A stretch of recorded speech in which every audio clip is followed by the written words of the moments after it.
let me know.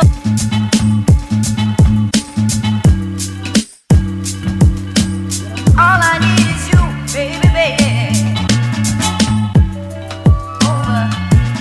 Hey, what's up guys, my name is Marwa and today's episode is really different. It's more of inspiring. I just felt like I just want to share a story with you and just tell you who I am. At least I connect with my people, with my followers. But let's start by this, man. I'm in Tulum, Mexico, one of the most top areas to visit in the whole world. I mean the whole world, man. But you may say, oh, just Mexico here, maybe because you live in Mexico, or maybe you're in the US, you'll be like, just down here. But let me tell you, man, I'm from Africa, man. I came way from Kenya. And as I speak, that's the ocean right there, man. Yeah, with the waves and the winds and everything. But I'm here and those are my friends over there. I don't know if you can see, it's already dark. The sun has just gone down. It has just gone down. And man, I'm just here to tell you about my story, man. Yeah, I just want you to know who is Marwa. So my name is Frederick Marwa Ondari. Yeah, like I'm telling you my whole name. So man, I was born in Africa and I was born in a small village. This village is called Nyabohanse, okay? And it's in a location called Hispania. So just in case I get lost, you know where to trace me, man. Just go back home. So man, I'm Kenyan and I'm African. I'm so proud of it, man. I'm so proud of it. And I'm not ashamed, man. I'm not ashamed who I am, where I'm from, because it's because of that that's where I am today. I believe is because I was never ashamed of my past, man. Like I'm always believing in what I do, always trying to do the best in my life as much as I can. So it's really funny. Let me tell you a story of myself, man. I grew up in a society where even wearing shoes was like a big privilege. Even wearing just even plastic shoes, not even like leather shoes, just plastic shoes was a big privilege. But you know what, guys, I took that around and I always grew up seeing like very rich kids, maybe other parts of Kenya. Maybe those kids have like had like televisions in their homes. To say television, the first time we had a television in my home was when I was 16. So, you know all those stories when you go to like school and you hear people talk about like, hey, did you see that thing that happened on television? In my home, man, we didn't have that, man, trust me. So the first time we had television in my home is when I was 16. And I was in high school. I was in my second year in high school. And you can imagine. So when I finished my primary school, I was studying in the very rural area, like my hometown. It's called Nyabohanse, as I already told you. And when I went to high school, I really did a lot of work and I passed and I went to high school. And my mom was, and she's still a teacher, you know, in the primary school. So when I finished, I went to high school. Then I went to high school. I met people in high school. And those people, man, had things like Facebook. So for me, it was like, wow, what is Facebook? What is login? What is sign up? And people would laugh at me at school and say, oh, look at this guy, man. Where are you from? You look so. You know, now I passed so well, and now I got a calling letter to a very like provincial school, a very nice school. So this school, like, people who are there are those people who had lived maybe in cities. They know a little of technology, or they know more of technology. But man, I was that guy from the village that nobody like even had ever seen a computer. Like I swear, the first guy who bought a computer, we were told like, oh, there's some school has, like there was an academy school, a private school near my home, which had like computers. Even me, I ran to go and see through the window, like, oh, so these are computers. Oh, let me see this, man.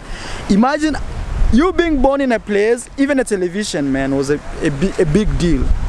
Like you'll see people have like those antennas like above their houses. I had to make a fake one, man, just pretending that, you know, pretending like our home had a television, because I had this girlfriend that I wanted to impress.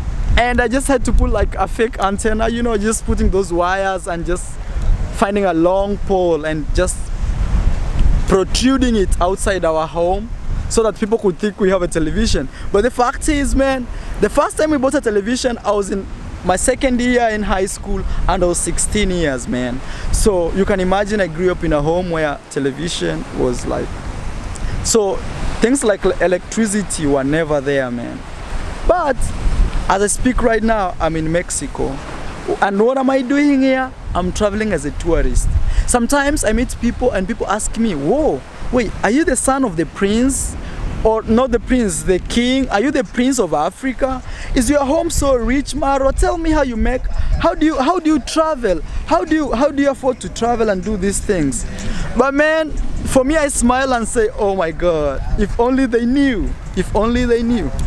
And it's sad because I grew up with a stepdad and my stepdad didn't like me. He's still my stepdad. I would just be honest, man, he didn't like me. He would beat me up. I would faint. My mom would cry like this guy is dead. My sister would cry. Everybody would be like, oh, he just killed him.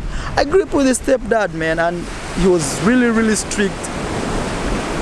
He never smiled, man, and he's still my stepdad up to today. They live with my mom. So because of that, I don't want to talk about this so more because maybe it can affect the relationship, me, my mom, and my stepdad who is still my dad. But guys, I want to tell you this, man. I grew up in a very harsh condition, man. I grew up in a very harsh condition. And you might be wondering why I wear sunglasses even at night. So the fact is, when I was like around 12 years old, I was, you know, when I grew up, my dream was to become a driver because even owning a car or even just seeing a guy driving was a big motivation in the village. So when I grew up, I was like, man, I just want to be a driver. I just want to be like a driver. I just want to be that guy who like takes control. People sit on a bus and man, you take control, you ride everything and you ride people. You know, like it was a big deal because even just seeing a car passing the village, people would run over it, wave and say, oh, hey, say hello to my grandmother. You know, let's say you live at this corner and your grandmother lives like maybe, let's say 100 miles away. So you'd say, oh, please go and say hello to my grandmother, you know. Man, I grew up in a very rural area. No electricity, no television, no shoes. It was just a long t-shirt, man. We didn't wear like pants, like pantalones, you know what I mean, like pants. We didn't wear that. All you needed is just a long t-shirt. And that long t-shirt will help you do everything, man. It was your shirt, it was your trouser. And that's how I grew up, man. But my mom was a teacher, so she always used to tell me, you know, you need to work hard, you need to go to the university, you need to go this. But you know, my stepdad didn't like me, so all the time he used to beat me up. And even my sister ran out of home, man, and you know what? She got married. She ran out of home, like she disappeared like for 3 years, and from there she got married. And when, you know, things came just worse for her because she wanted freedom. She wanted to free herself from like being, you know, my dad was so strict. And man, it's a sad story. Maybe one day I'll open up. But you know what? I'm trying to see if one day I can come up with a movie of just my life and just tell you, man. But you know, sometimes I see people watch me and they say, Maro, you're an inspiration. Man, I feel like super humble. I feel like, oh man, I wish these guys could know where I came from. And even right now, I don't feel like I've succeeded. I just feel like, man, I just have to celebrate the steps I've made in life, the small steps I've made, the big steps I've made, because everything matters in life, man. And if you cannot appreciate where you are right now, you can't even appreciate even when you are at the top, or you can't even appreciate any level, you know, that's what I mean. So guys, what I'm just trying to say is it has been crazy, it has been amazing, and for me, I've seen God, man, in my life. I know maybe I don't want to be like more religious in these videos, but I just want to say, I just want to tell you in what I believe in, man. Like, it's amazing, it's really amazing, the steps I've made. And man, even right now, back home, those guys who used to laugh at me, like maybe in high school, like, oh, you don't have Facebook, you don't even know what is login, you don't even how to operate a computer.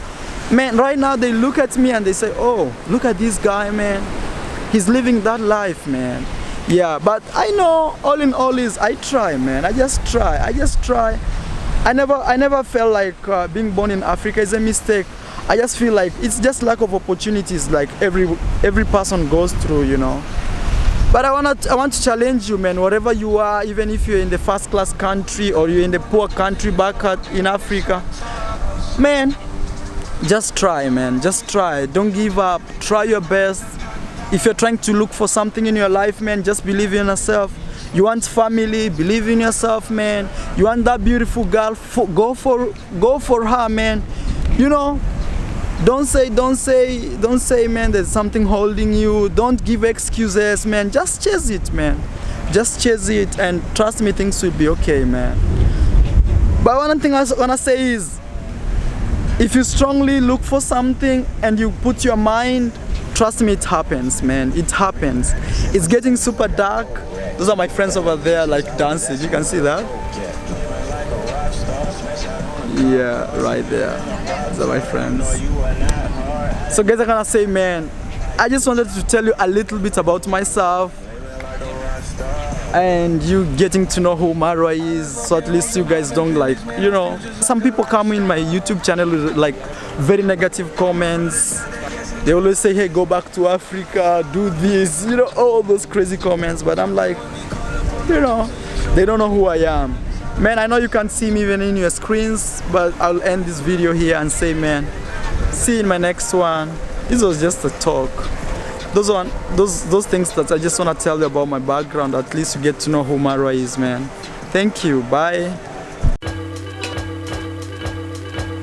All I need is you, baby, baby.